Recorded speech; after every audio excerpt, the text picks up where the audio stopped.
Welcome back to our Pixar retrospective in the run-up to the release of The Incredibles 2 in summer 2018. For our fourth review, we take a look at the beloved Monsters, Inc. from 2001. After John Lasseter steered Pixar into the big time with the first three animated features, the first two chapters of Toy Story and A Bug's Life, it was time for one of the story heads from the first two Toy Stories, Pete Docter, to take the directing helm on Monsters, Inc. Critically praised, though sadly snubbed for the animation Oscar in 2002, the award went to Hayao Miyazaki's Spirited Away, Monsters has since become a Pixar fan favourite, and it's clear to see why. From the outset, we get a creative title sequence making full use of the doors theme of the film, and illustrating that behind some doors are mundane everyday items, and behind others lie surprises. This film falls into the latter category. With Pixar, it has always been the attention to detail and the little in-jokes that have been praised by the critics and the fans alike, and with this film, it's no exception.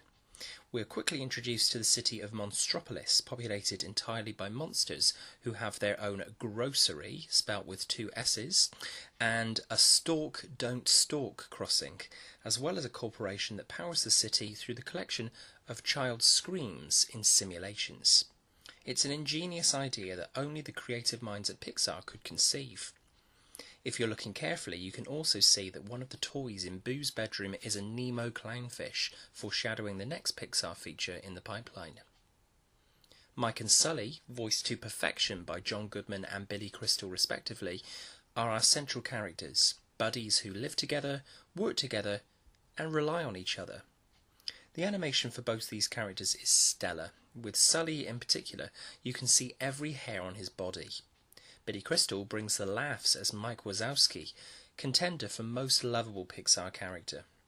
Within the first 5 minutes, we're already rooting for these guys. Voiced by the instantly recognisable Steve Buscemi, the film's antagonist is Randall, and despite his conniving and deviousness, has a goal that we all strive for, to be the best. You can understand his motivation, much like the best Pixar villains, like Hopper in A Bug's Life and Stinky Pete from Toy Story 2, even though you know he has to meet his downfall. Monsters, Inc. boasts a clever and relatable concept. It's monsters that naturally scare children, whilst children also scare monsters.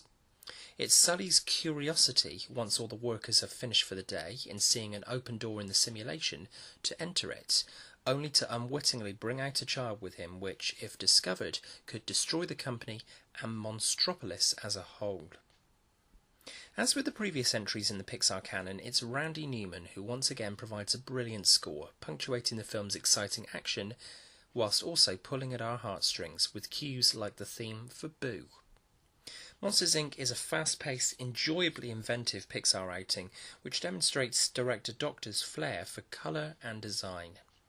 There are a multitude of monsters to animate, and all are given great attention, despite our focus being primarily on Mike and Sully. There are also a number of great set pieces. When the boss of the company gets wind that Sully is responsible for a child entering the monster world, he and Mike are banished to the Himalayas in a sequence out of left field, featuring an abominable snowman. The animation is certainly up there with everything that's preceded it, with the multiple doors chase towards the end of the film in all its complexity, showcasing what Pixar are capable of achieving. It's a brilliantly conceived and animated sequence that's thrilling to watch and only begs the question, how is there not yet a real-life roller coaster ride based on this sequence? Our Crawford-Clark close-up standout scene comes as Sully and Boo have to say goodbye. It's another tug at the feels from the studio who know how to do it best. All in all, Monsters, Inc. delivers on the laughs, the action, the set pieces, and most importantly, the characters. It's due to Boo that Mike and Sully are able to overhaul the whole company and turn it into a fun place to work. The moral of the story is clearly that, although we're all afraid of something, however big or small, conquering that fear and accepting difference is the way forward. From Crawford-Clark Close-Up, we say, don't miss Monsters, Inc. Alrighty then. What do you think of Monsters, Inc.? Is this top-tier Pixar? Let us know your thoughts in the comments below, and please click subscribe if you like this review. You can also find us on Facebook and Twitter at Crawford-Clark Close-Up. You can drop us an email if you like, crawfordclarkcloseup@gmail.com.